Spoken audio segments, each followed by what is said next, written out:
Okay, so the person I chose was Susan B. Anthony, or her full name, Susan Brownell Anthony.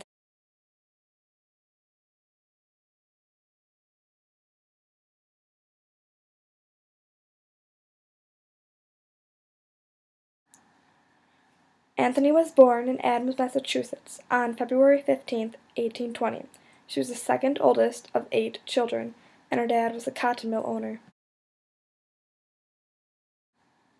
Anthony grew up in a Quaker family, which is a religious group of people that believe in peaceful principles of life. Because of these origins, she grew up with very strong/high morals.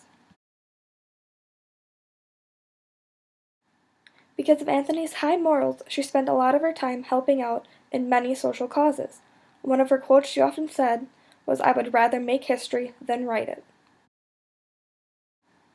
In 1826, Anthony's family moved to Battenville, New York. There she went to study at a Quaker school. Sadly, though, in the 1830s, Anthony's father's business failed, forcing her to move back home and get a teaching job to help support her family.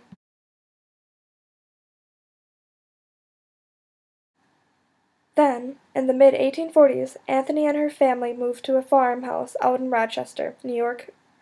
This is where Anthony and her family started getting into the fight to end slavery. Anthony, though, was most interested in this out of the whole family. She even turned her house into a meeting place.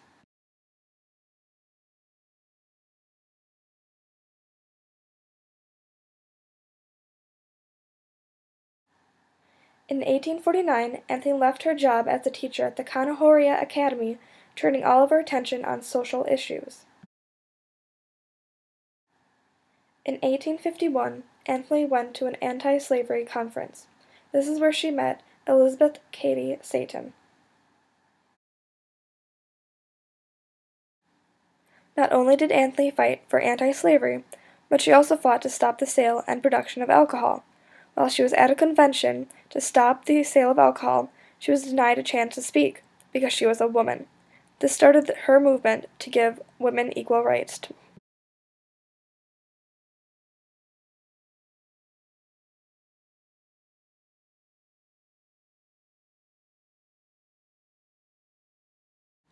After the Civil War, Anthony became very focused on women's rights, mainly the right to vote.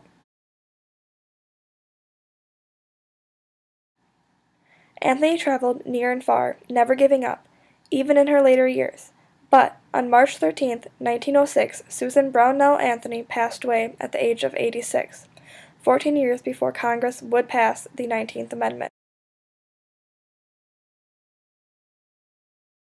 While Anthony was on her deathbed, she told her friend Anna Shaw, "To think I've had more than 60 years of hard struggle for a little liberty, and then to die without it seems so cruel."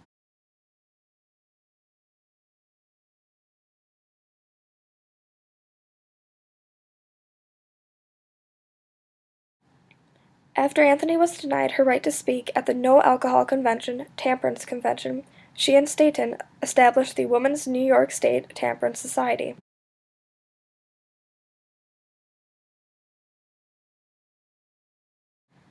Then, in 1856, Anthony began working as an agent in the American Anti-Slavery Society. She spent years on this project, up until the Civil War.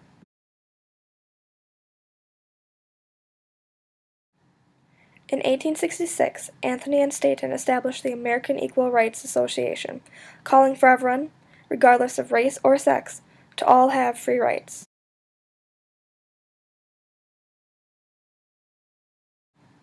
In 1869, Anthony and Stanton founded the National Women's Suffrage Association.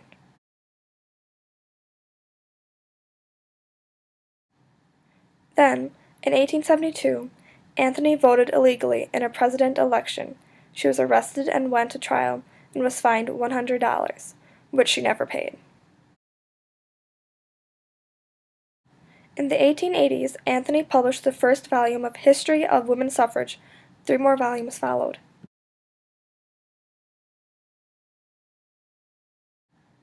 In 1898, Anthony wrote her own book, The Life and Work of Susan B. Anthony, a story of evolution of the status of women.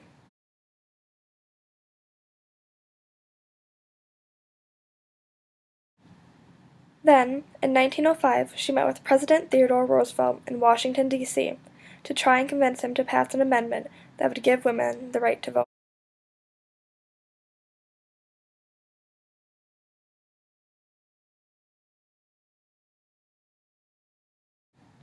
I distrust those people who know so well what God wants them to do, because I noticed it always coincides with their own desires. Susan B. Anthony, 1896.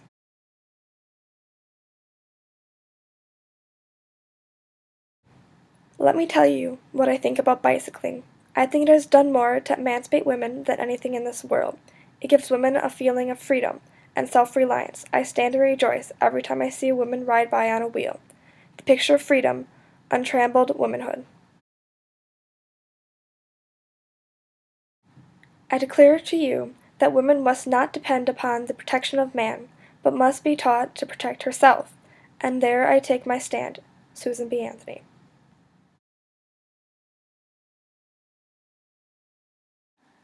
We assert the province of government to be too secure, the people in the enjoyment of their unalienable rights.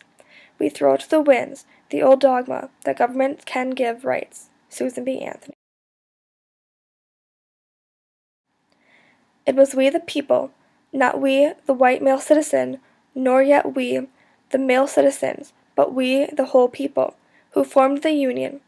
And we formed it, not to give the blessings of liberty, but to secure them, not to the half of ourselves and the half of our posterity, but to the whole people, women as well as men. Susan B. Anthony. So, all in all, Susan B. Anthony fought long and hard for many groups, her main one being women's suffrage. And even though she did not get to see the amendment passed, she still was a great contribution to the cause.